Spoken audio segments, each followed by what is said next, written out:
Hey guys. Hey. So I love the film. Thank What you. attracted you to this project? For me, I was excited to tell the story of I kind didn't of. mean you answer. I meant you Oh. attracted me to this project. Nice. Oh. You attracted me and everyone I Don't know lie, in general. okay? Everyone's attracted to Robbie. I liked this story because it is like the anti-hero. It's the sort of messy, not together, not clean, person that's kind of usually I think gets categorized as like the friend or the wacky, silly, whatever, and I think there's like a real trend of even just humanity-wise, like categorizing and labeling things and putting them in boxes and limiting them. And I think especially like in schools, or everywhere, but I really was bullied a lot in school, and even in Hollywood, I feel like I sometimes get labeled or limited, and it was really important to me to tell this story to everyone that's ever felt like they have been put in a box that didn't serve them, or people that are in school and it can feel so isolating to be bullied or feel like you don't fit in.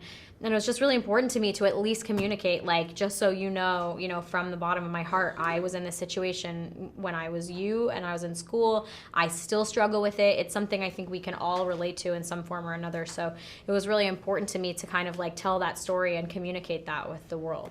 Yeah, I think it's really rare to read a script and not only enjoy it from, a funny, entertaining standpoint, but also take away a good message from it. A lot of times, if it's got one, it doesn't have the other, and to find one with both was pretty special. Very good.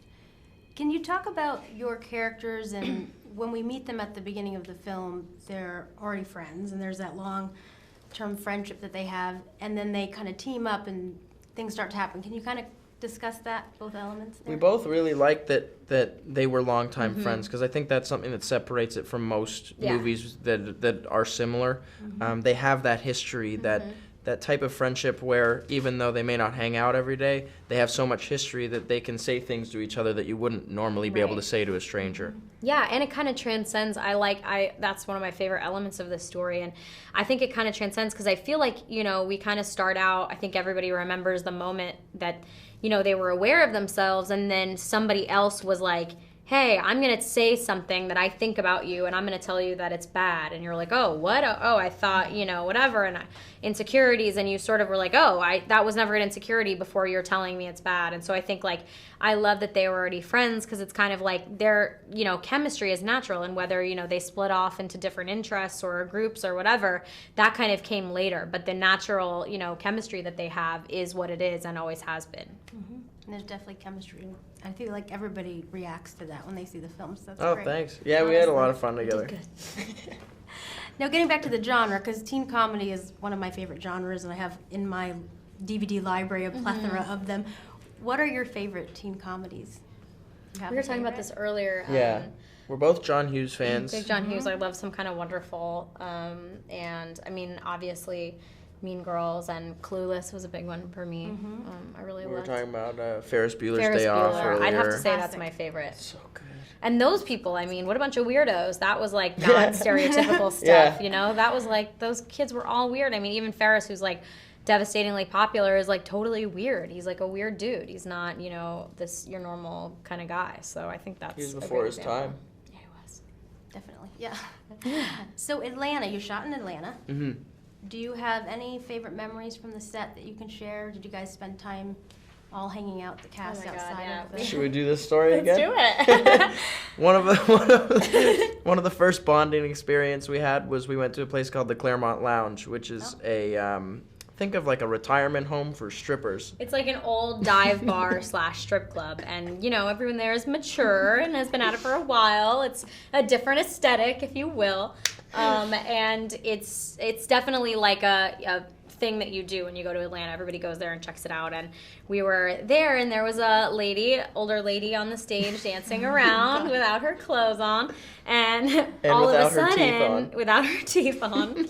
And all of a sudden, she whipped around and looked directly across a huge crowded room right at Robbie in the eyes and started screaming at him like, "Rah, rah, rah," and we were all like, oh my God. And she was like, "Rah," and like started like coming at Robbie, and we were all like making a plan to like fend her off.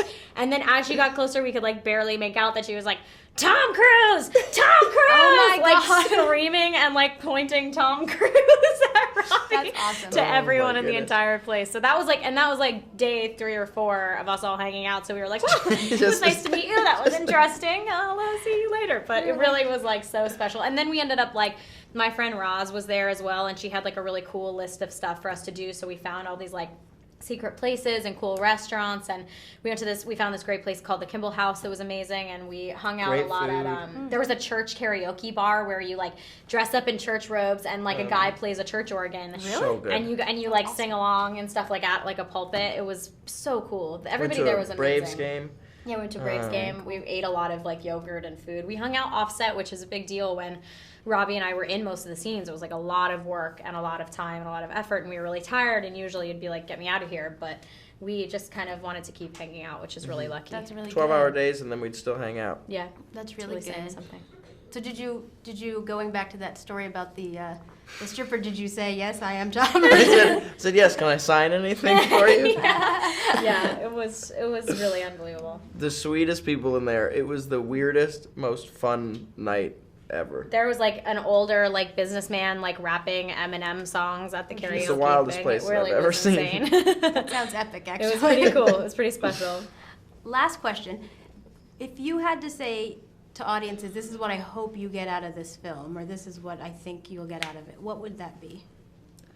Well, first, I hope you laugh, because I think that we made a very funny movie, but I think it feels real enough that you can really take away the message that you shouldn't change yourself for anyone, that you should really feel good about who you are, and know that anyone who doesn't like you for something that they think is a flaw isn't worth your time anyway. So you should spend time with the people that love you for who you are and enjoy the time with them.